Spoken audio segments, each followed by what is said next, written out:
This is chapter 25. Abraham again took a wife, and her name was Keturah, and she bore him Zimran, Jokshan, Medan, Midian, Ishbak, and Shua. Jokshan begot Sheba and Denan, and the sons of Denan were Ashurim, Litchuim, and Leumum. And the sons of Midian were Ephah, Epher, Hanak, Abida, and Elda. All of these were the children of Keturah, and Abraham gave all that he had to Isaac. But Abraham gave gifts to the sons of the concubines which Abraham had, and while he was still living, he sent them eastward away from Isaac his son to the country of the east. This is the sum of the years of Abraham's life, which he lived, 175 years. Then Abraham breathed his last and died in a good old age, an old man and full of years, and was gathered to his people. And his sons Isaac and Ishmael buried him in the cave of Machpelah, which is before Mamre, in the field of Ephron, the son of Zohar the Hittite. The field which Abraham purchased from the sons of Heth, there Abraham was buried, and Sarah his wife. And it came to pass after the death of Abraham that God blessed his son Isaac, and Isaac dwelt in Beer Lahai Roi.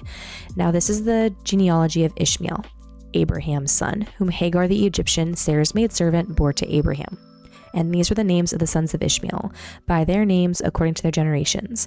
The firstborn of Ishmael, Nebojath, then Kedar, Adbeel, Mibsham, Mishma, Duma, Massa, Hadar, Tema, Jetur, Nephish, and Kedima. These were the sons of Ishmael, and these were their names by their towns and their settlements, 12 princes according to their nations.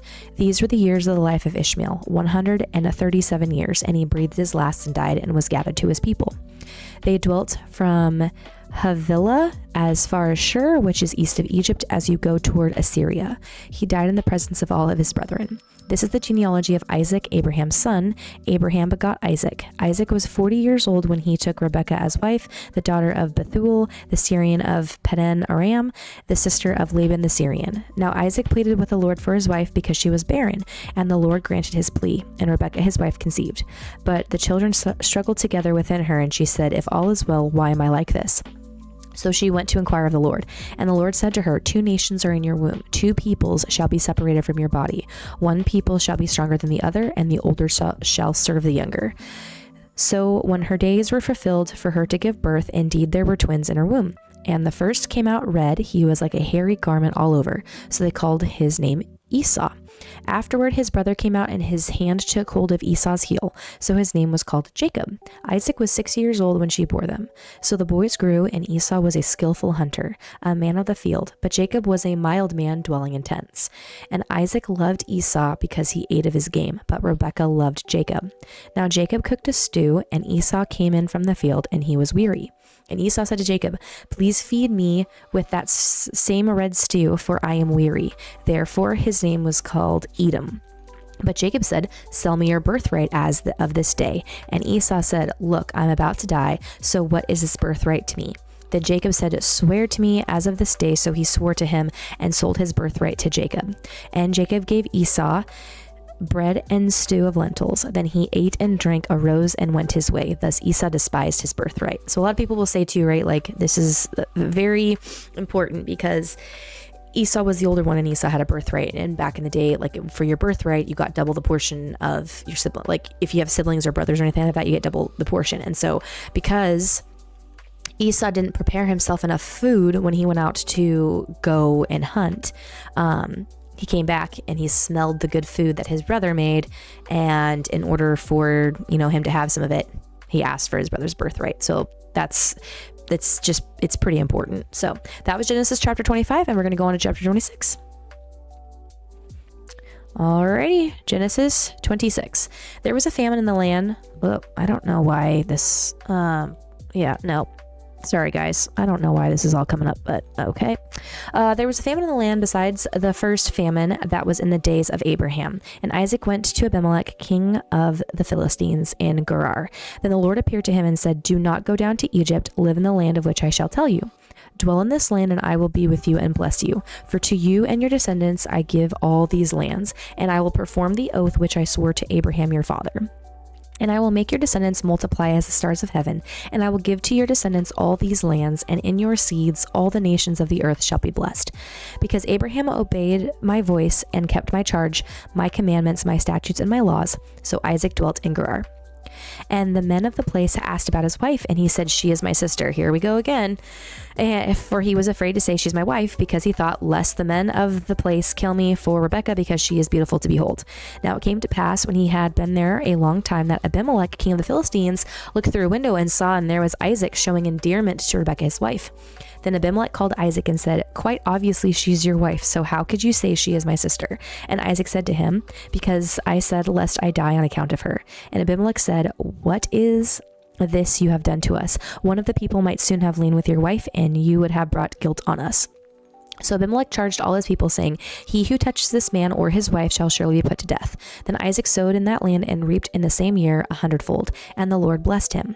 The man began to prosper and continued prospering until he became very prosperous, for he had possessions of flocks and possessions of herds and a great number of servants. So the Philistines envied him.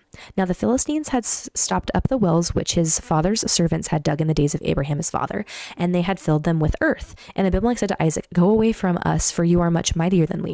Then Isaac departed from there and pitched his tent in the valley of Gerar and dwelt there. And Isaac dug again the wells of water which they had dug in the days of Abraham his father, for the Philistines had stopped them up after the death of Abraham. He called them by the names of his father and called them. Also Isaac's servants dug in the valley and found a well of running water there. But the herdsmen of Gerar quarreled with Isaac's herdsmen, saying, the water is ours. So he called the name of the well Esek, because they quarreled with him. Then they dug another well, and they quarreled over that one also, so he called its name Sitnah. And he moved from there and dug another well, and they did not quarrel over it. So he called its name Rehoboth, because he said, for now the Lord has made room for us, and we shall be fruitful in the land. Then he went up from there to Beersheba, and the Lord appeared to him the same night and said, I am the God of your father Abraham. Do not fear, for I am with you. I will bless you and multiply your descendants for my servant Abraham's sake. So he built an altar there and called on the name of the Lord, and he pitched his tent there, and there Isaac's servants dug a well. Then Abimelech came to him from Gerar with Ahuzeth, one of his friends, and Phicol, the commander of his army. And Isaac said to them, why have you come to me, since you hate me and have sent me away from you? But they said, we have certainly seen the Lord is with you. So we said, let there now be an oath between you and us, and let us make a covenant with you, that you will do us no harm, since we have not touched you, and since we have done nothing to you, but good, and have sent you away in peace. You are now the blessed of the Lord. So he made them a feast, and they ate and they drank. Then they arose early in the morning and swore an oath with one another. And Isaac sent them away, and they departed from him in peace. It came to pass the same day that Isaac's servants came and told him about the well which they had dug, and said to him, we have found water. So he called it Sheba. Therefore the name of the city is Beersheba to this day. When Esau was 40 years old, he took as wives Judith the daughter of Beeri and the Hittite, and Basemath the daughter of Elon the Hittite. And they were a grief of mind to Isaac and Rebekah. Okie dokie. So that is chapter 26. We're going to move on to chapter 27. We're probably going to get a couple more, tools and stuff like that come up from here. All right, Genesis 27. Now it came to pass when Isaac was old and his eyes were so dim that he could not see, that he called Esau his older son and said to him, my son. And he answered him, here I am. Then he said, behold, now I am old. I do not know the day of my death. Now therefore, please take my weapons, your quiver and your bow, and go out to the field and hunt game for me, and make me savory food, such as I love, and bring it to me that I may eat, that my soul may bless you before I die. Now Rebekah was listening when Isaac spoke to Esau his son, and Esau went to the field to hunt game and to bring it. So Rebekah spoke to Jacob her son, saying, indeed I heard your father speak to Esau your brother, saying, bring me game and make me savory food for me, that I may eat it and bless you in the presence of the Lord before my death. Now therefore, my son, obey my voice according to what I command you.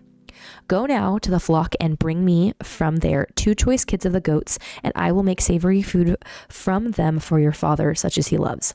Then you shall take it to your father, that he may eat it, and that he may bless you before his death. And Jacob said to Rebekah his mother, look, Esau my brother is a hairy man, and I am a smooth-skinned man. Perhaps my father will feel me, and I shall seem to be a deceiver to him. and I shall bring a curse on myself and not a blessing. But his mother said to him, let your curse be on me, my son. Only obey my voice and go get them for me.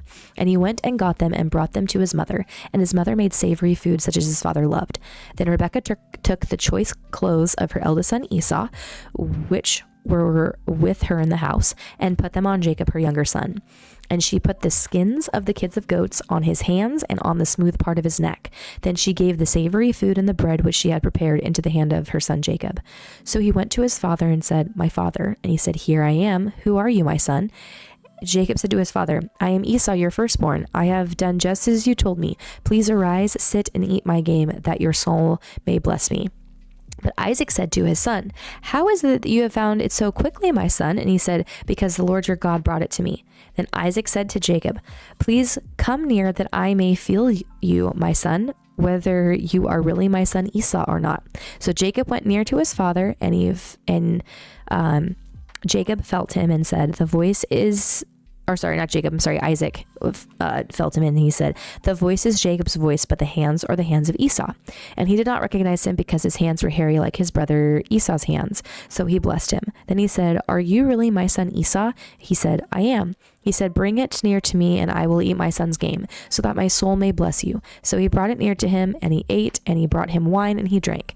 Then his father Isaac said to him, come near now and kiss me, my son. And he came near and kissed him, and he smelled the smell of his clothing and blessed him and said, surely the smell of my son is like the smell of a field which the Lord has blessed. Therefore may God give you of the dew of the heaven, of the fatness of the earth, and plenty of grain and wine. Let peoples serve you and nations bow down to you. Be master over your brethren, and let your mother's sons bow down to you. Cursed be everyone who curses you, and blessed are those who bless you. Now it happened as soon as Isaac had finished blessing Jacob, and Jacob had scarcely gone out from the presence of Isaac his father, that Esau his brother came in from his hunting.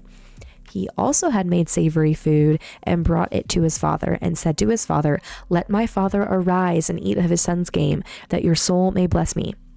And his father Isaac said to him, who are you? So he said, I am your son, your firstborn Esau. Then Isaac trembled exceedingly and said, who? Where is the one who hunted game and brought it to me? I ate all of it before you came, and I have blessed him, and indeed he shall be blessed. When Esau heard the words of his father, he cried with an exceedingly great and bitter cry, and said to his father, bless me also, O my father. But he said, your brother came with deceit, and has taken away your blessing. And Esau said, is he not rightly named Jacob? For he has supplanted me these 2 times. He took away my birthright, and now look, he has taken away my blessing. And he said, have you not reserved a blessing for me?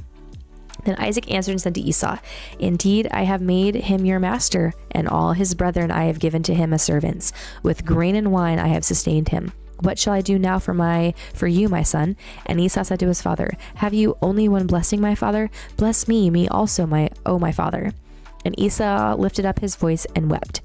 Then Isaac, his father, answered and said to him, behold, your dwelling shall be of the fatness of the earth, and of the dew of heaven from above. By your sword you shall live, and you shall serve your brother. And it shall come to pass, when you become restless, that you shall break his yoke from your neck.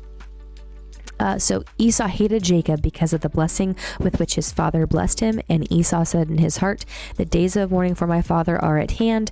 Then I will kill my brother Jacob. And the words of Esau, her elder son, were told to Rebekah. So she sent and called Jacob, her younger son, and said to him, surely your brother Esau confronts himself concerning you by intending to kill you. Now therefore, my son, obey my voice, arise, flee to my brother Laban in Haran, and stay with him a few days, until your brother's fury turns away. Until your brother's anger turns away from you, and he forgets what you have done to him.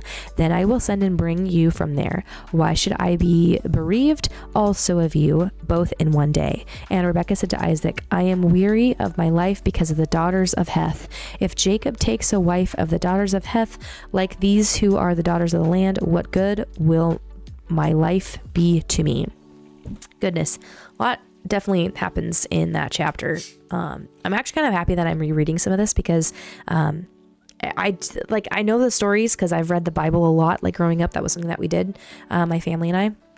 And so getting to like reread these stories as I've gotten older, some of the stories I'm like, oh yeah, that's right, that happened. Oh yeah, that's right, that did happen too. quick little break to wet the whistle here. All right, we're moving right along, and that was the end of chapter 27, so we are on to chapter 28. All right, let's see if we get another... I don't think we will. Okay. Genesis chapter 28.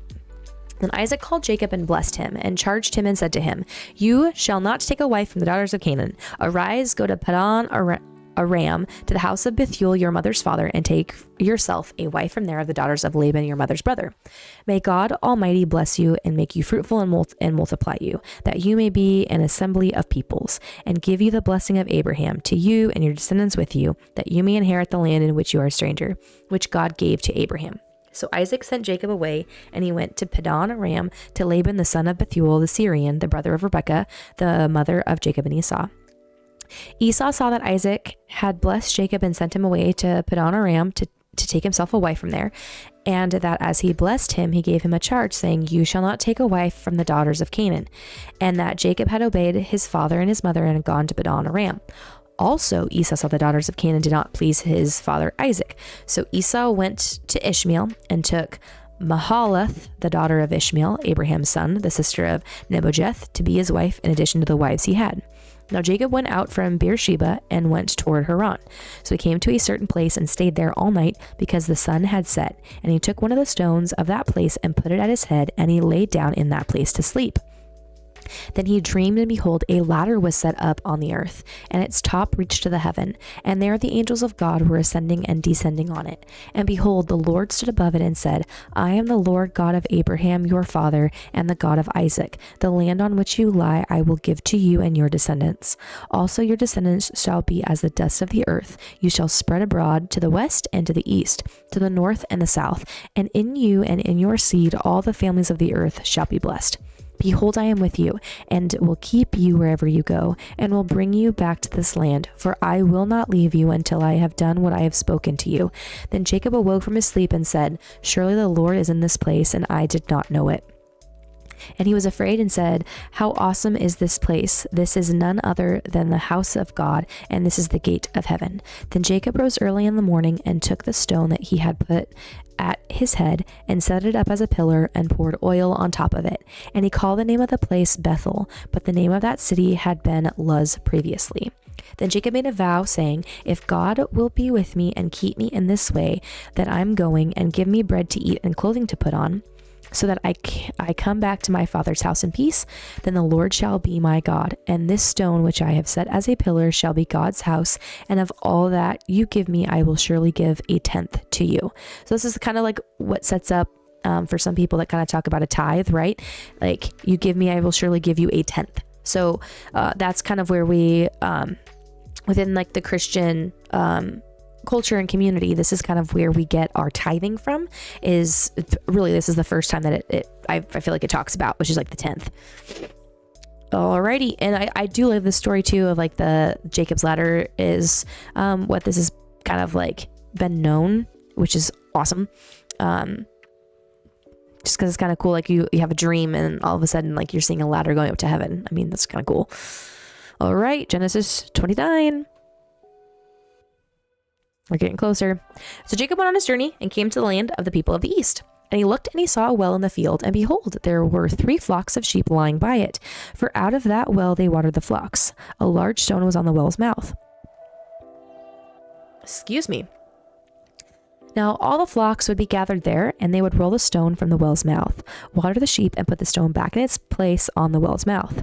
And Jacob said to them, "My brethren, where are you from?" And they said, "We are from Haran." And he said to them, "Do you know Laban the son of Nahor?" And they said, "We know him."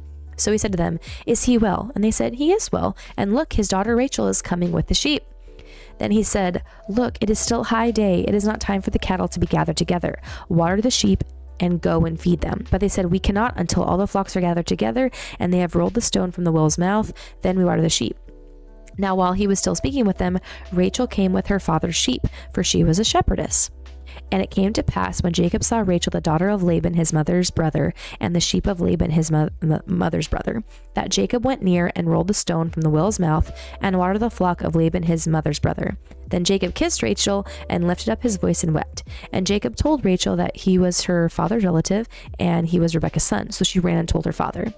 Then it came to pass when Laban heard the report about Jacob, his sister's son, that he ran to meet him and embraced him and kissed him and brought him to his house. So he told Laban all these things. And Laban said to him, "Surely you are my bone and my flesh." And he stayed with him for a month. Then Laban said to Jacob, "Because you are my relative, should you therefore serve me for nothing? Tell me, what should your wages be?" Now Laban had 2 daughters. The name of the elder was Leah, and the name of the younger was Rachel. Leah's eyes were delicate, but Rachel was beautiful of form and appearance. Now Jacob loved Rachel, so he said, "I will serve you 7 years for Rachel, your younger daughter." And Laban said, "It is better that I give her to you than that I should give her to another man. Stay with me." So Jacob served 7 years for Rachel, and they seemed only a few days to him because of the love that he had for her. Then Jacob said to Laban, "Give me my wife, for my days are fulfilled, that I may go into her." And Laban gathered together all the men of the place and made a feast. Now it came to pass in the evening that he took Leah his daughter and brought her to Jacob, and he went into her. And Laban gave his maid Zilpah to his daughter Leah as a maid. So it came to pass in the morning that behold, it was Leah. And he said to Laban, "What is this you have done to me? Was it not for Rachel that I served you? Why then have you deceived me?" And Laban said, "It must not be done so in our country to give the younger before the firstborn. Fulfill her week, and we will give you this one also for the service which you will serve with me still another 7 years." Then Jacob did so and fulfilled her week. So he gave him his daughter Rachel also, as wife also. And Laban gave his maid Bilhah to his daughter Rachel as a maid. Then Jacob also went into Rachel, and he also loved Rachel more than Leah, and he served with Laban still another 7 years. When the Lord saw that Leah was unloved, he opened her womb, but Rachel was barren. So Leah conceived and bore a son, and she called his name Reuben, for she said, "The Lord has surely looked on my affliction. Now therefore my husband will love me." Then she conceived again and bore a son, and said, "Because the Lord has heard that I am unloved, he has therefore given me the son also." And she called his name Simeon.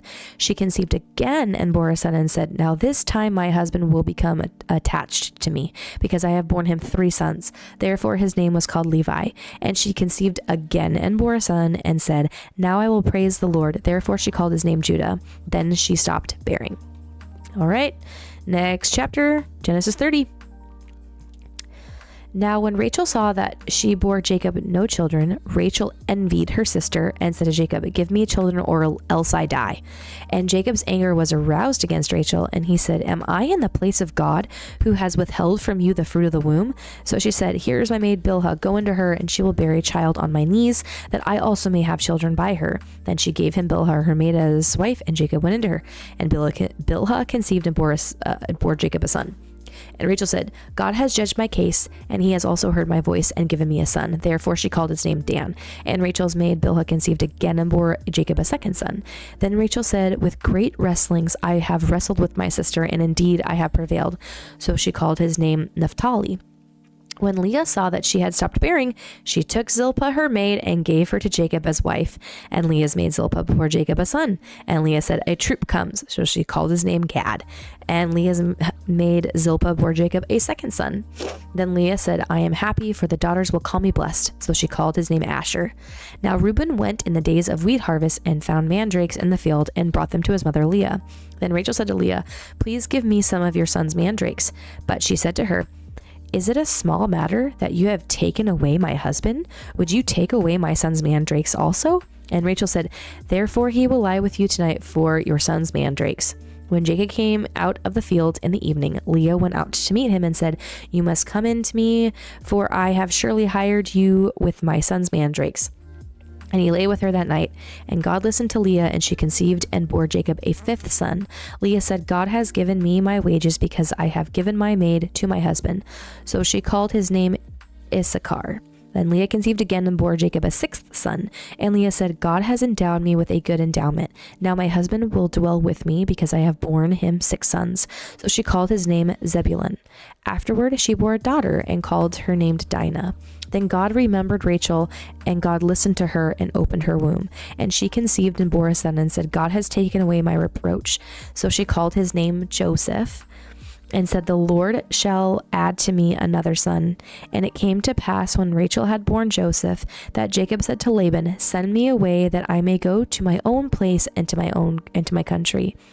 Give me my wives and my children from whom I have served you, and let me go, for you know my service which I have done for you.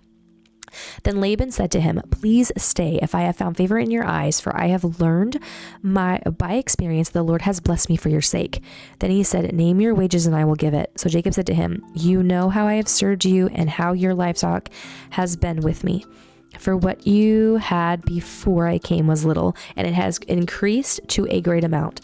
The Lord has blessed you since my coming, and now when shall I also provide for my own house? So he said, what shall I give you? And Jacob said, you shall not give me anything. If you will do this thing for me, I will again feed and keep your flocks. Let me pass through all your flock today, removing from there all the speckled and spotted sheep, and all the brown ones among the lambs, and the spotted and speckled among the goats, and these shall be my wages. So my righteousness will answer for me in time to come, when the subject of my wages comes before you. Every one that is not speckled and spotted among the goats, and brown among the lambs, will be considered stolen if it is with me. And Laban said, oh, that it were according to your word. So he removed that day the male goats that were speckled and spotted, all the female goats that were speckled and spotted, every one that had some white in it, and all the brown ones among the lambs, and he gave them into the hand of his sons. Then he put 3 days' journey between himself and Jacob fed the rest of Laban's flocks. Now Jacob took for himself rods of green poplar and of the almond and chestnut trees, peeled white strips in them, and exposed the white which was in the rods. And the rods which he had peeled he set before the flocks in the gutters and the watering troughs where the flocks came to drink, so that they should conceive when they came to drink. So the flocks conceived before the rods, and the flocks brought forth, streaked, speckled, and spotted. Then Jacob separated the lambs, and made the flocks face toward the streaked, and all the brown in the flock of Laban. But he put his own flocks by themselves, and did not put them with Laban's flock. And it came to pass, whenever the stronger livestock conceived, that Jacob placed the rods before the eyes of the livestock in the gutters, that they might conceive among the rods. But when the flocks were feeble, he did not put them in. So the feebler were Laban's, and the stronger were Jacob's. Thus the man became exceedingly prosperous, and had large flocks, female and male servants, and camels and donkeys. All right, Genesis chapter 31. All right, I'm going to take a quick swig of something for that. Hopefully everyone's having a fantastic night tonight. I have my curtain open a little bit over here, and the sunset looks so pretty. It's got like the almost like the orangey hues from like the sun starting to set, and then it starts to go in from that like orangey color into kind of like almost like a blue purple, and then goes into like an actual like deep blue. It looks so nice.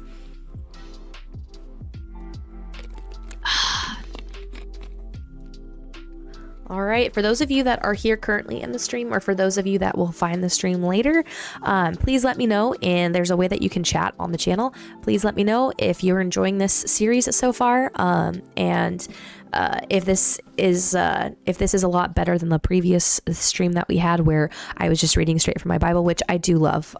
Just want to point that out there. Like, reading straight from the Bible is super important. I think it's really good to have those pages as you're flipping through it.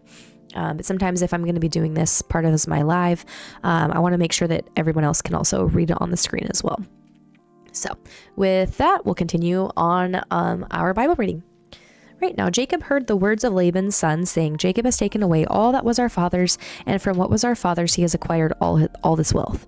And Jacob saw the countenance of Laban, and indeed it was not favorable toward him as before. Then the Lord said to Jacob, return to the land of your fathers and to your family, and I will be with you. So Jacob sent and called Rachel and Leah to the field to his flock. And he said to them, I see your father's countenance is not favorable towards me as before, but the God of my father has been with me. And you know that with all my might I have served my father. Yet your father has deceived me and changed my wages 10 times, but God did not allow him to hurt me. If he said thus, the speckled shall be your wages, then all the flocks bore speckled. And if he said thus, the streaked shall be your wages, then all the flocks bore streaked.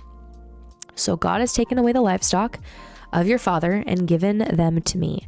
And it happened at the time when the flocks conceived that I lifted my eyes and saw in a dream, and behold, the rams which leaped upon the flocks were streaked, speckled, and gray spotted. Then the angel of God spoke to me in a dream, saying, Jacob. And I said, Here I am. And he said, Lift your eyes now and see. All the rams which leap on the flocks are streaked, speckled, and gray spotted. For I have seen all that Laban is doing to you. I am the God of Bethel, where you anointed the altar, and where you made a vow to me. Now arise, get out of this land, and return to the land of your family.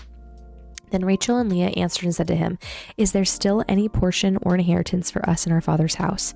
Are we not considered strangers by him? For he has sold us, and also completely consumed our money. For all these riches which God has taken from our father are really ours and our children's. Now then, whatever God has said to you, do it. Then Jacob rose and set his sons and his wives on camels, and he carried away all his livestock and all his possessions which he had gained, his acquired livestock which he had gained in Paddan Aram, to go to his father Isaac in the land of Canaan. Now Laban had gone to shear his sheep, and Rachel had stolen the household idols that were her father's. That's not good. And Jacob stole away, unknown to Laban the Syrian, in that he did not tell him that he intended to flee. So he fled with all that he had. He arose and crossed the river and headed towards the mountains of Gilead. And Laban was told on the third day that Jacob had fled. Then he took his brethren with him and pursued him for 7 days' journey, and he overtook him in the mountains of Gilead. But God had come to Laban the Syrian in a dream by night and said to him, Be careful that you speak to Jacob neither good nor bad. So Laban overtook Jacob. Now Jacob had pitched his tents in the mountains, and Laban with his brethren pitched in the mountains of Gilead. And Laban said to Jacob, What have you done that you have stolen away unknown to me, and carried away my daughters like captives taken with the sword? Why did you flee away secretly and steal away from me, and not tell me? For I might have sent you away with joy and songs, with timbrel and harp. And you did not allow me to kiss my sons and my daughters. Now you have done foolishly in so doing. It is in my power to do you harm, but the God of your father spoke to me last night, saying, Be careful that you speak to Jacob neither good nor bad. And now you have surely gone, because you greatly long for your father's house. But why did you steal my gods? Then Jacob answered and said to Laban, Because I was afraid, for I said, Perhaps you would take your daughters from me by force. With whomever you find your gods, do not let him live. In the presence of our brethren, identify what I have of yours and take it with you. For Jacob did not know that Rachel had stolen them. And Laban went into Jacob's tent, into Leah's tent, and into the two maidservants' tent, but he did not find them. Then he went out of Leah's tent and entered Rachel's tent. Now Rachel had taken the household idols, put them in the camel's saddle, and sat on them. And Laban searched all about the tent, but did not find them. And she said to her father, Let it not displease my lord that I cannot rise before you, for the manner of women is with me. And he searched but did not find the household idols. Then Jacob was angry and rebuked Laban. And Jacob answered and said to Laban, What is my trespass? What is my sin, that you have so hotly pursued me? Although you have searched all my things, what part of your household things have you found? So set it here before my brethren and your brethren, that they may judge between us both. These 20 years I have been with you. Your ewes and your female goats have not miscarried their young, and I have not eaten the rams of your flock. That which was torn by beasts I did not bring to you. I bore the loss of it.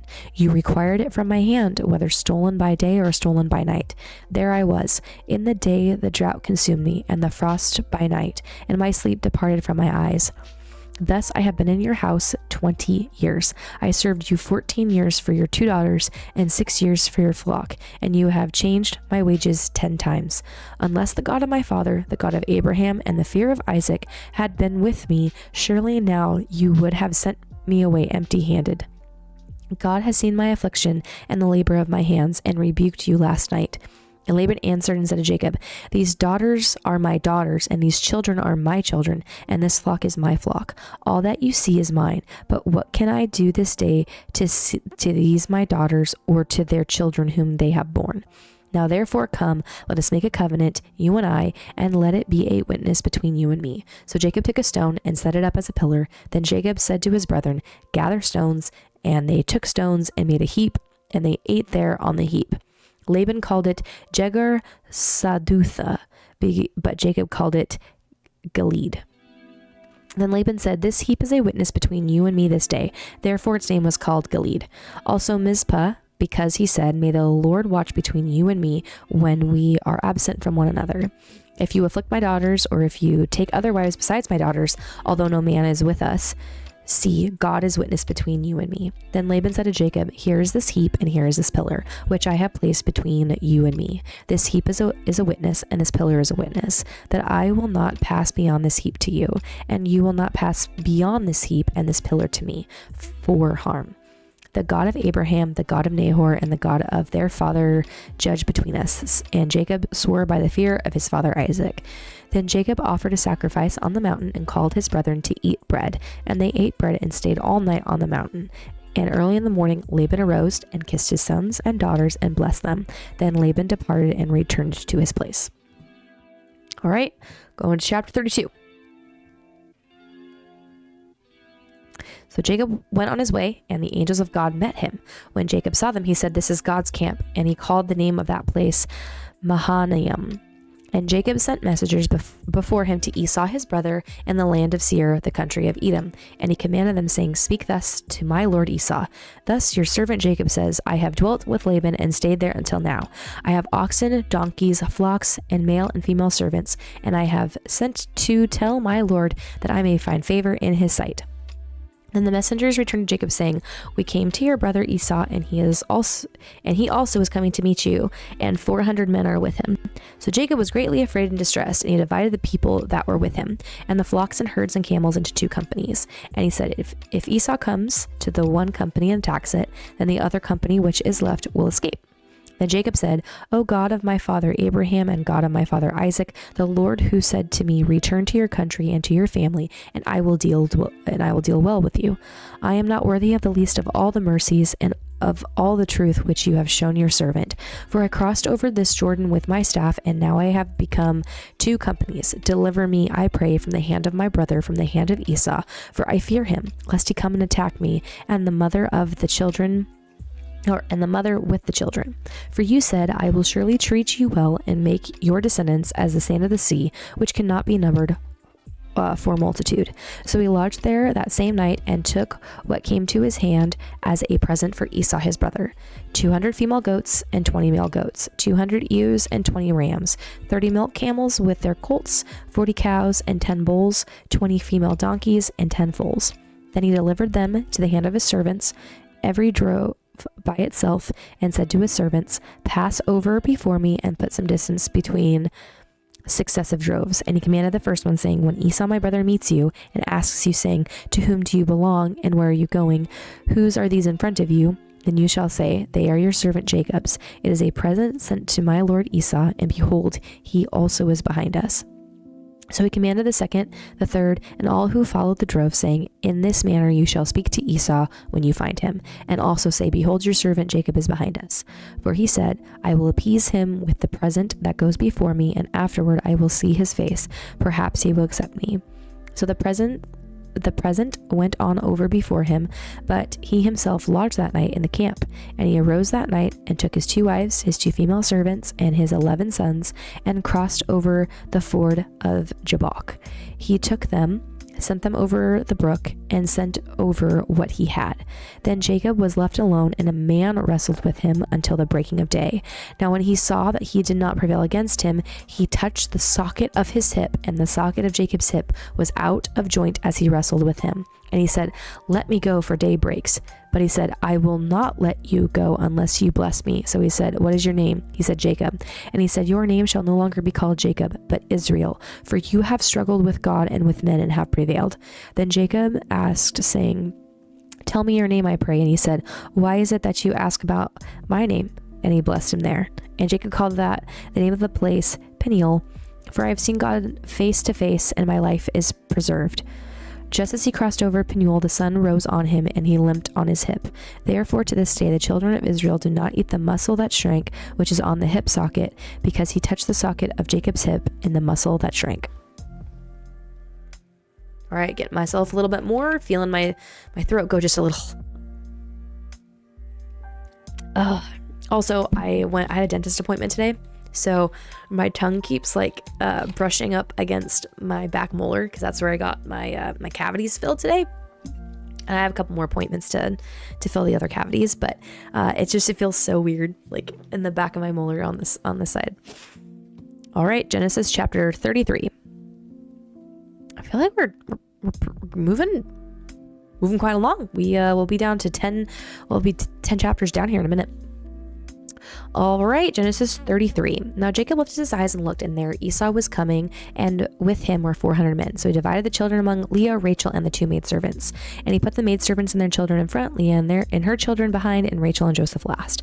Then he crossed over before them and bowed himself to the ground 7 times until he came near to his brother.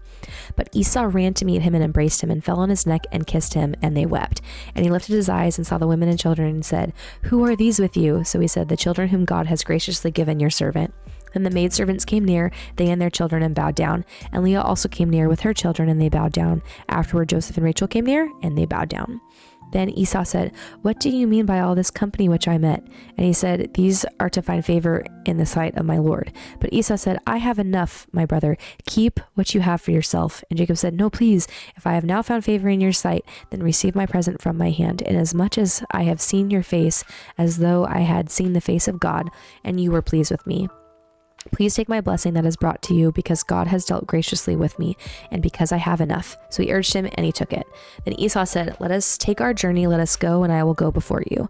But Jacob said to him, "My Lord knows that the children are weak, and the flocks and herds which are nursing are with me. And if the men should drive them hard one day, all the flock will die.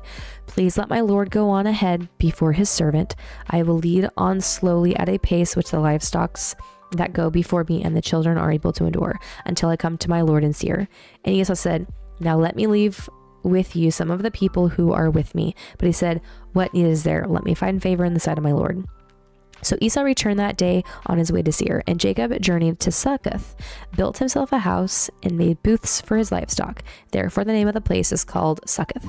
Then Jacob came safely to the city of Shechem, which is in the land of Canaan, when he came from Padan Aram, and he pitched his tent before the city. And he bought the parcel of land which he had pitched his tent from the children of Hamor, Shechem's father, for 100 pieces of money. Then he erected an altar there and called it El Elohe Israel. All right, chapter 34. Now Dinah, the daughter of Leah, whom she bore to Jacob, went out to see the daughters of the land. And when Shechem, the son of Hamor, the Hivite, the prince of the country, saw her, he took her and lay with her and violated her. His soul was strongly attracted to Dinah, the daughter of Jacob, and he loved the young woman and spoke kindly to the young woman. So Shechem spoke to his father Hamor, saying, "Give me this young woman as a wife." And Jacob heard that he had defiled Dinah, his daughter. Now his sons were with his livestock in the field. So Jacob held his peace until they came. Then Hamor, the father of Shechem, went out to Jacob to speak with him. And the sons of Jacob came in from the field when they heard it, and the men were grieved and very angry, because he had done a disgraceful thing in Israel by lying with Jacob's daughter, a thing which ought not to be done. But Hamor spoke with them, saying, "The soul of my son Shechem longs for your daughter. Please give her to him as a wife, and make marriages with us. Give your daughters to us, and take our daughters to yourselves. So you shall dwell with us, and the land shall be before you. Dwell and trade in it, and acquire possessions for yourselves in it."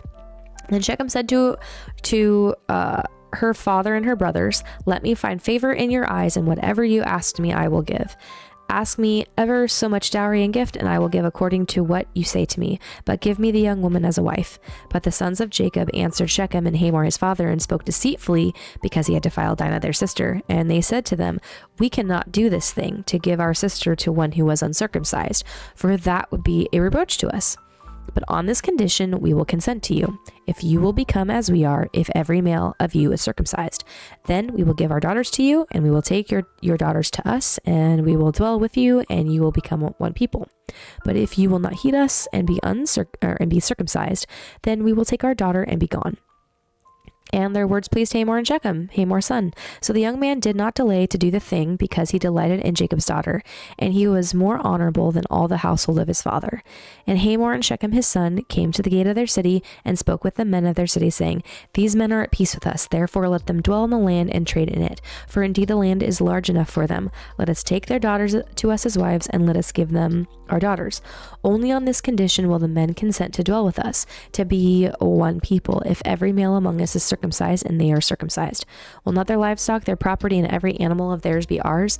Only let us consent to them, and they will dwell with us. And all who went out of the gate of his city heeded Hamor and Shechem his son. Every male was circumcised, all who went out of the gates of the city. Now it came to pass on the third day, when they were in pain, that two of the sons of Jacob, Simeon and Levi, Dinah's brothers, each took his sword and came boldly upon the city and killed all the males. And they killed Hamor and Shechem his son with the edge of the sword, and took Dinah from Shechem's house and went out. The sons of Jacob came upon the slain and plundered the city because their sister had been defiled. They took their sheep, their oxen, and their donkeys that was in the city, and what was in the field, and all their wealth, all their little ones and their wives they took captive, and they plundered even all that was in the houses. Then Jacob said to Simeon and Levi, You have troubled me by making me obnoxious among the inhabitants of the land, among the Canaanites and the Perizzites. And since I am few in number, they will gather themselves together against me and kill me. I shall be destroyed, my household and I. But they said, Should he treat our sister like a harlot? All right, chapter 35. All right, then God said to oh man, let me restart. Then God said to Jacob, Arise, go up to Bethel and dwell there, and make an altar there to God, who appeared to you when you fled from the face of Esau your brother. And Jacob said to his household and to all who were with him, Put away the foreign gods that are among you, purify yourselves, and change your garments. Then let us arise and go up to Bethel, and I will make an altar there to God, who answered me in the days of my distress, and has been with me in the way which I have gone. So they gave Jacob all the foreign gods which were in their hands, and the earrings which were in their ears, and Jacob hid them under the terebinth tree, which was by Shechem. And they journeyed, and the terror of God was upon the cities that were all around them, and they did not pursue the sons of Jacob. So Jacob came to Luz, that is Bethel, which is in the land of Canaan, he and all the people who were with him. And he built an altar there and called the place El Bethel, because there God appeared to him when he fled from the face of his brother. Now Deborah, Rebekah's nurse, died, and she was buried below Bethel under the terebinth tree. So the name of it was called Allon Bachuth. Then God appeared to Jacob again when he came to Padan Aram and blessed him. And God said to him, Your name is Jacob. Your name shall not be called Jacob anymore, but Israel shall be your name. So he called his name Israel. Also, God said to him, I am God Almighty. Be fruitful and multiply. A nation and a company of nations shall proceed from you, and kings shall come from your body. The land which I gave Abraham and Isaac I give to you, and to your descendants after you I give this land. Then God went up from him in the place where he talked with him. So Jacob set up a pillar in the place where he talked with him, a pillar of stone, and he poured a drink offering on it, and he poured oil on it. And Jacob called the name of the place where God spoke with him Bethel. Then they journeyed from Bethel, and when there was but a little distance to go to Ephrath, Rachel labored in childbirth, and she had hard labor. Now it came to pass when she was in hard labor that the midwife said to her, Do not fear, you will have this son also. And so it was, as her soul was departing, for she died, that she called his name Ben-Oni, but his father called him Benjamin. This gets me every time, guys, and I don't even know why, but it just does. So Rachel died and was buried on the way to Ephrath, that is Bethlehem. And Jacob set a pillar on her grave, which is the pillar of Rachel's grave to this day. Then Israel journeyed and pitched his tent beyond the tower of Adar. And it happened when Israel dwelt in that land that Reuben went and lay with Bilhah, his father's concubine, and Israel heard about it. Now the sons of Jacob were 12. The sons of Leah were Reuben, Jacob's firstborn, and Simeon, Levi, Judah, Issachar, Zebulun. The sons of Rachel were Joseph and Benjamin. The sons of Bilhah, Rachel's maidservant, were Dan and Naphtali. The sons of Zilpah, Leah's maidservant, were Gad and Asher. These were the sons of Jacob, who were born to him in Padan Aram. Then Jacob came to his father Isaac at Mamre, or Kirjath Arba, that is Hebron, where Abraham and Isaac had dwelt. Now the days of Isaac were 180 years. So Isaac breathed his last and died, and was gathered to his people, being old and full of days. And his sons Esau and Jacob buried him. All right, Genesis 36. Now, this is the genealogy of Esau, who is Edom. Esau took his wives from the daughters of Canaan: Adah, the daughter of Elon the Hittite; Aholibamah, the daughter of Anna, the daughter of Zibeon the Hivite, and Basemath, Ishmael's daughter, sister of Nebajoth. Now, Adah bore Eliphaz to Esau, and Basemath bore Reuel, and Aholibamah bore Jeush, Jalam, and Korah. These were the sons of Esau who were born to him in the land of Canaan. Again, excuse me. Then Esau took his wives, his sons, his daughters, and all the persons of his household, his cattle and all his animals, and all his goods which he had gained in the land of Canaan, and went to a country away from the presence of his brother Jacob. For their possessions were too great for them to dwell together, and the land where they were strangers could not support them because of their livestock. So Esau dwelt in Mount Seir. Esau is Edom. And this is the genealogy of Esau, the father of the Edomites in Mount Seir. These were the names of Esau's sons: Eliphaz, the son of Adah, the wife of Esau, and Reuel, the son of Basemath, the wife of Esau. And the sons of Eliphaz were Teman, Omar, Zepho, Gatam, and Kenaz. Now Timnah was the concubine of Eliphaz, Esau's son, and she bore Amalek to Eliphaz. These were the sons of Adah, Esau's wife. These were the sons of Reuel: Nahath, Zerah, Shema, and Mizah. These were the sons of Basemath, Esau's wife. These were the sons of Aholibamah. I feel like I've been saying that like 3 or 4 different times incorrectly. Esau's wife, the daughter of Anna, the daughter of Zibeon, and she bore to Esau Jeush, Jalam, and Korah. These were the chiefs of the sons of Esau. The sons of Eliphaz, the firstborn son of Esau, were Chief Teman, Chief Omar, Chief Zepho, and Chief Kenaz, Chief Korah, Chief Gatam, and Chief Amalek. These are the chiefs of Eliphaz in the land of Edom. They were the sons of Adah. These are the sons of Reuel, Esau's sons: Chief Nahath, Chief Zerah, Chief Shammah, and Chief Mizah. These were the chiefs of Reuel in the land of Edom. These are the sons of Basemath, Esau's wife. And these are the sons of Aholibamah, Esau's wife: Chief Jeush, Chief Jalam, and Chief Korah. These were the chiefs who descended from Aholibamah, Esau's wife, the daughter of Anna. Now, these were the sons of Esau who in Edom, and these were their chiefs. These are the sons of Seir, the Horite, who inhabited the land: Lotan, Shobal, Zibeon, Anna, Dishon, Ezer, and Dishan. These are the chiefs of the Horites, the sons of Seir in the land of Edom. And the sons of Lotan were Hori and Hemam. Lotan's sister was Timnah. These are the sons of Shobal: Alvan, Manahath, Ebal, Shepho, and Onam. These are the sons of Zibeon, both Aha and Anna. This was the Anna who found the water in the wilderness as he pastured the donkeys of his father Zibeon. These are the children of Anna, Dishon, and Aholibamah, the daughter of Anna. These are the sons of Dishon: Hemdan, Ishban, Ithran, and Churan. These are the sons of Ezer: Bilhan, Zavan, and Akan. These are the sons of Dishan: Uz and Aran. These are the chiefs of the Horites: Chief Lotan, Chief Shobal, Chief Zibeon, Chief Anna, Chief Dishon, Chief Ezer, and Chief Dishan. These are the chiefs of the Horites according to their chiefs in the land of Seir. Now these are the kings who reigned in the land of Edom before any king reigned over the children of Israel.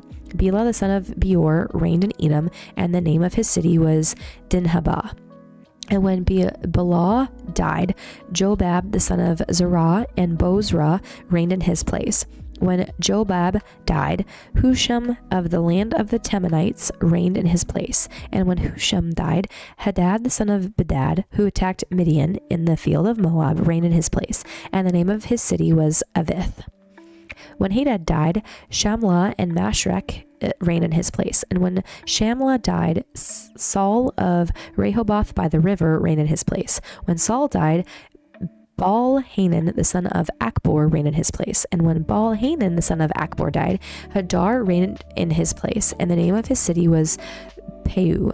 His wife's name was Mehetubel, the daughter of Matred, and the daughter of Mezabah. And these are the names of the chiefs of Esau, according to their families and their places by their names: Chief Timnah, Chief Alva, Chief Jetheth, Chief Aholabama, Chief Elah, Chief Pinon, Chief Kenaz, Chief Teman, Chief Mibzar, Chief Magdiel, and Chief Iram. These are the chiefs of Edom according to their dwelling places in the land of their possessions. Esau was the father of the Edomites. All right, chapter 37.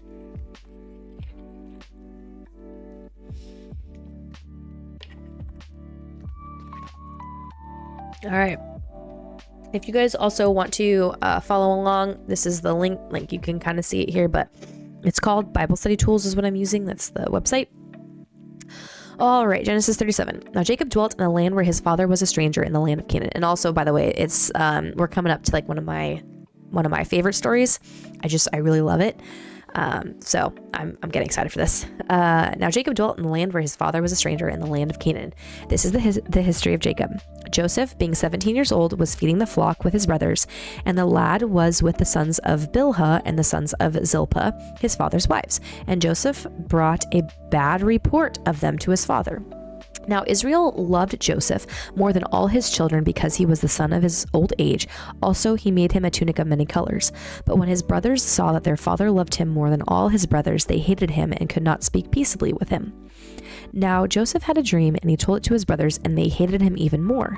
So he said to them, "Please hear this dream which I have dreamed. There we were, binding sheaves in the field. Then behold, my sheaf arose and also stood upright, and indeed your sheaves stood all around and bowed down to my sheaf." And his brothers said to him, "Shall you indeed reign over us, or shall you indeed have dominion over us?" So they hated him even more for his dreams and for his words. Then he dreamed still another dream and told it to his brothers and said, "Look, I have dreamed another dream, and this time the sun, the moon, and the 11 stars bowed down to me." So he told it to his father and his brothers, and his father rebuked him and said to him, "What is this dream that you have dreamed? Shall your mother and I and your brothers indeed come to bow down to the earth before you?" And his brothers envied him, but his father kept the matter in mind. Then his brothers went to feed their father's flock in Shechem. And Israel said to Joseph, "Are not your brothers feeding the flock in Shechem? Come, I will send you to them." So he said to him, "Here I am." And he said to him, "Please go and see if it is well with your brothers and well with the flocks. Bring back word to me." So he sent him out of the valley of Hebron, and he went to Shechem. Now a certain man found him, and there he was wandering in the field. And the man asked him, saying, "What are you seeking?" So he said, "I'm seeking my brothers. Please tell me where they are feeding their flocks." And the man said, "They have departed from here, for I heard them say, 'Let us go to Dothan.'" So Joseph went after his brothers and found them in Dothan. Now, when they saw him afar off, even before he came near them, they conspired against him to kill him. Then they said to one another, "Look, this dreamer is coming. Come, therefore, let us kill him and cast him into some pit, and we shall say, 'Some wild beast has devoured him.' We shall see what will become of his dreams." But Reuben heard it, and he delivered him out of their hands and said, "Let us not kill him." And Reuben said to them, "Shed no blood, but cast him into this pit which is in the wilderness, and do not lay a hand on him, that he might deliver him out of their hands and bring him back to his father." So it came to pass, when Joseph had come to his brothers, that they stripped Joseph's tunics, the Joseph of his tunic, the tunic of many colors that was on him. Then they took him and cast him into a pit, and the pit was empty. There was no water in it. And they sat down to eat a meal. Then they lifted their eyes and looked, and there was a company of Ishmaelites coming from Gilead with their camels, bearing spices, balm, and myrrh, on their way to carry them down to Egypt. So Judah said to his brothers, "What profit is there if we kill our brother and conceal his blood? Come and let us sell him to the Ishmaelites, and let not our hand be upon him, for he is our brother and our flesh." And his brothers listened. Then Midianite traders passed by, so the brothers pulled Joseph up and lifted him out of the pit and sold him to the Ishmaelites for 20 shekels of silver. And they took Joseph to Egypt. Then Reuben returned to the pit, and indeed Joseph was not in the pit, and he tore his clothes. And he returned to his brother and said, "The lad is no more, and I, where shall I go?" So they took Joseph's tunic, killed a kid of the goats, and dipped the tunic in the blood. Then they sent the tunic of many colors, and they brought it to their father and said, "We have found this. Do you know whether it is your son's tunic or not?" And he recognized it and said, "It's my son's tunic. A wild beast has devoured him. Without doubt, Joseph is torn to pieces." Then Jacob tore his clothes, put sackcloth on his waist, and mourned for his son many days. And all his sons and all his daughters arose to comfort him, but he refused to be comforted. And he said, "For I shall go down into the grave to my son in mourning." Thus his father wept for him. Now the Midianites had sold him in Egypt to Potiphar, an officer of Pharaoh and captain of the guard. So his father thinks that Joseph has unfortunately died from a very sad thing that happened with a beast. But his brother sold him into slavery, or sold him basically into slavery into Egypt. And so now he is in Potiphar's house, who is a captain of the guard to Pharaoh. All right, chapter 38. Came to pass at that time that Judah departed from his brothers and visited a certain Adullamite whose name was Hira. And Judah saw there a daughter of a certain Canaanite whose name was Shua, and he married her and went into her. And she conceived and bore a son, and he called his name Er. She conceived again and bore a son, and she called his name Onan. And she conceived yet again and bore a son, and called his name Shelah. He was a Chezib when she bore him. Then Judah took a wife from his firstborn. Then Judah took a wife for his firstborn, and her name was Tamar. But Judah's firstborn, was wicked in the sight of the Lord, and the Lord killed him. And Judah said to Onan, "Go into your brother's wife and marry her, and raise up an heir to your brother." But Onan knew that the heir would not be his, and it came to pass when he went into his brother that he admitted on the ground, lest he should give an heir to his brother. And the thing which he did displeased the Lord, therefore he killed him also. Then Judah said to Tamar his daughter-in-law, "Remain a widow in your father's house till my son Shelah is grown." For he said, "Lest he also die like his brothers." And Tamar went and dwelt in her father's house. Now in the process of time, the daughter of Shua, Judah's wife, died. And Judah was comforted, and went up to his sheep shearers at Timnah, he and his friend Hira the Adullamite. And it was told Tamar, saying, "Look, your father-in-law is going up to Timnah to shear his sheep." So she took off her widow's garments, covered herself with a veil, and wrapped herself, and sat in an open place which was on the way to Timnah, for she saw that Shelah was grown, and she was not given to him as a wife. When Judah saw her, he thought she was a harlot, because she had covered her face. Then he turned to her by the way and said, "Please let me come in to you," for he did not know that she was his daughter-in-law. So she said, "What will you give me that you may come into me?" And he said, I will send a young goat from the flock." So she said, "Will you give me a pledge till you send it?" And he said, "What pledge shall I give you?" So she said, "Your signet and cord, and your staff that is in your hand." Then he gave them to her, and went into her, and she conceived by him. So she arose and went away, and laid aside her veil, and put on the garments of her widowhood.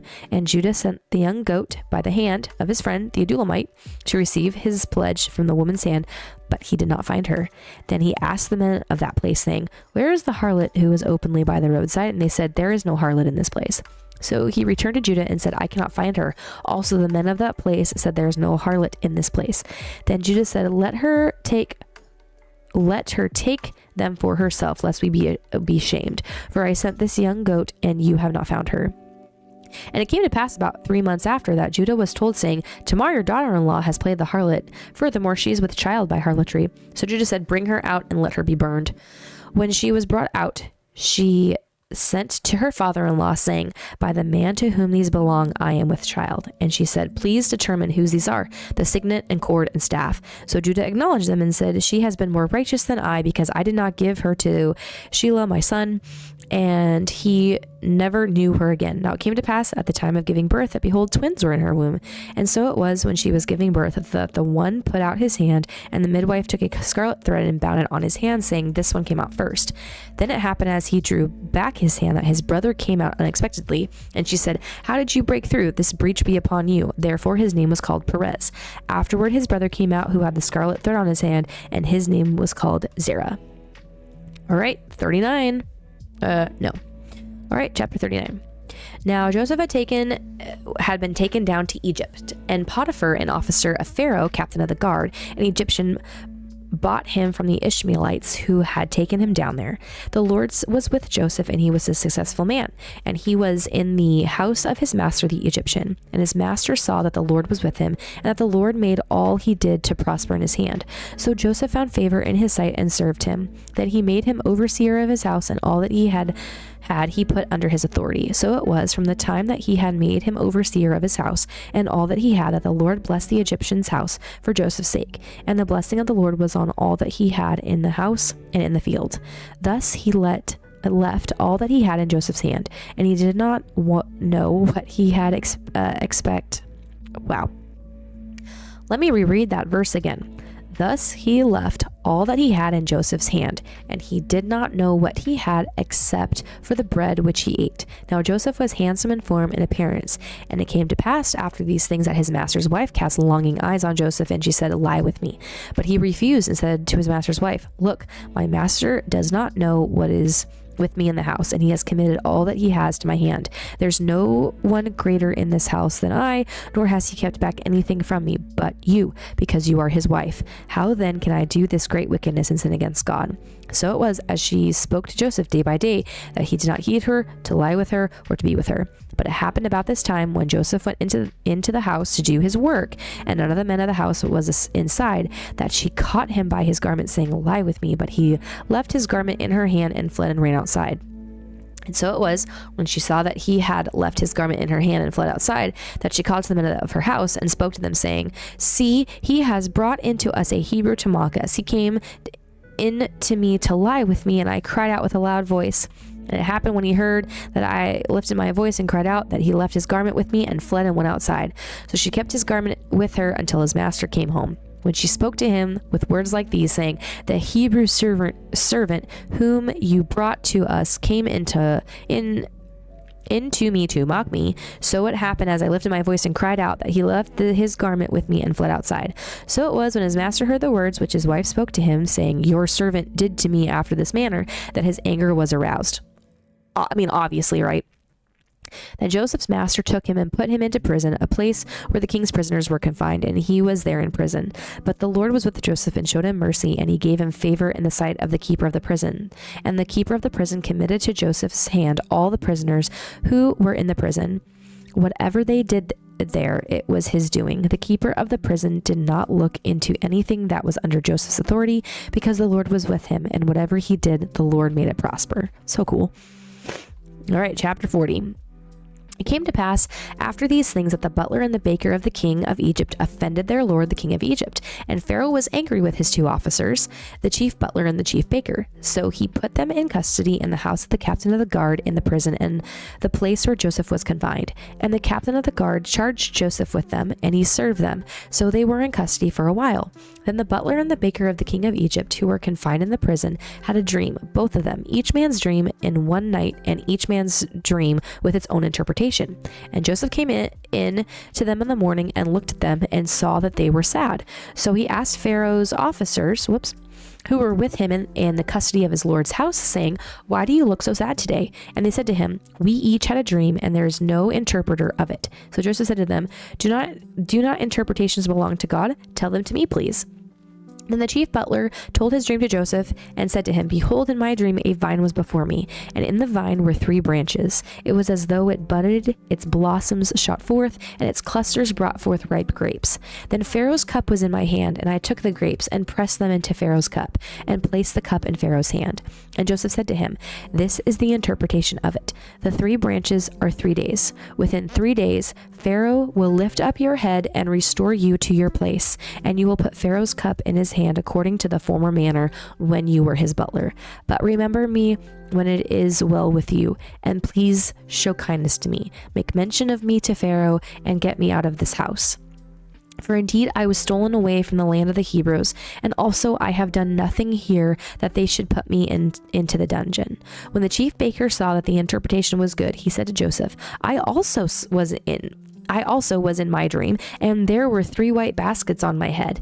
In the uppermost basket were all kinds of baked goods for Pharaoh, and the birds ate them out of the basket on my head. So Joseph answered and said, "This is the interpretation of it. The 3 baskets are 3 days. Within 3 days, Pharaoh will lift off your head from you and hang you on a tree, and the birds will eat your flesh from you." Now it came to pass on the 3rd day, which was Pharaoh's birthday, that he made a feast for all his servants, and he lifted up the head of the chief butler and of the chief baker among his servants. Then he restored the chief butler to his butlership again, and he placed the cup in Pharaoh's hand. But he hanged the chief baker as Joseph had interpreted to them. Yet the chief butler did not remember Joseph, but forgot him. Sad. Very, very sad. All right, quick water break. We're already on Genesis chapter 41.